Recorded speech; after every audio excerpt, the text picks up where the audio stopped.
haircuts are created equal. Some are good and some are bad, and we all remember the bad ones. I don't know. I just know when I turned 21, the girl that cut my hair chopped it, and I had to get my hair cut again. It was about down to here, day before my 21st birthday, and she chopped it off. It was shaved up the back short and about this long on the top of my head. So I said when I turned 30, I'm gonna have long hair, and my hair was almost to my butt when I turned 30. But some haircuts are simply a cut above the rest. For Debbie Davis, this haircut is not about improving her looks or her self-esteem. This trip to the salon is different. This trip is all about Renee Burrows' self-esteem. It's all about her as she battles blood cancer in her bone marrow.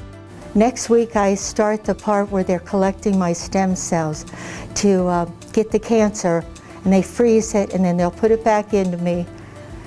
And with some strong chemo, I'll have my whole immune system cleaned out. I'll have to start off like a new baby and get all the shots that you've ever had.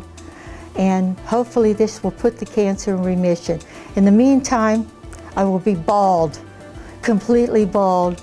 Sometimes you never know when or where you will meet people who go above and beyond, especially in the midst of a pandemic.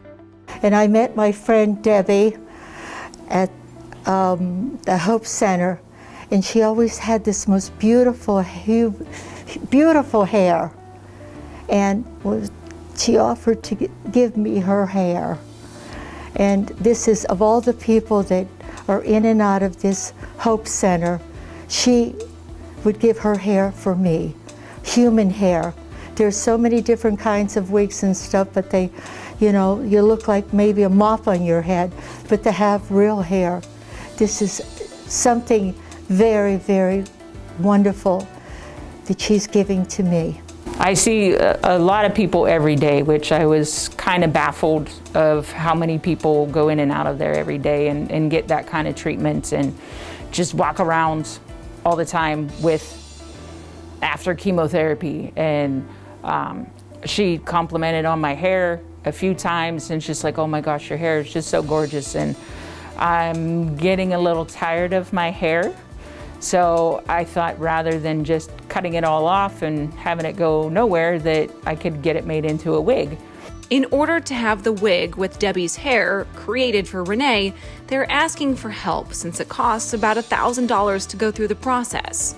And she's like, oh my gosh, she's like, I would feel like Elizabeth Taylor if I ended up with your hair. So I looked into it, and there's a company that makes halos, but then but you always have to have on a hat or a do-rag or something like that. And I asked her, and I said, well, would you be interested in that? And I didn't think she would be a hat person. So I looked into getting a wig made, and there's a place in California that does it. And so I started making some phone calls and got a hold of you, and here we are. If you're interested in helping, visit the GoFundMe page called Hair for Renee. So I'm really looking forward to seeing the look on Renee's face once she gets to try my hair on, which sounds really crazy, but well, I might not be able to see her face if we're still wearing masks by then, but I'm just hoping that she enjoys it as much as I think she's going to. It's part of that healing process that you will feel better once you look better. And even though I will be a very, very sick little girl at this hospital, I'll be very, very happy that I have this look in the mirror, and I'll think of my good friend Debbie, that she sacrificed to give this to me so that I can look like everybody else.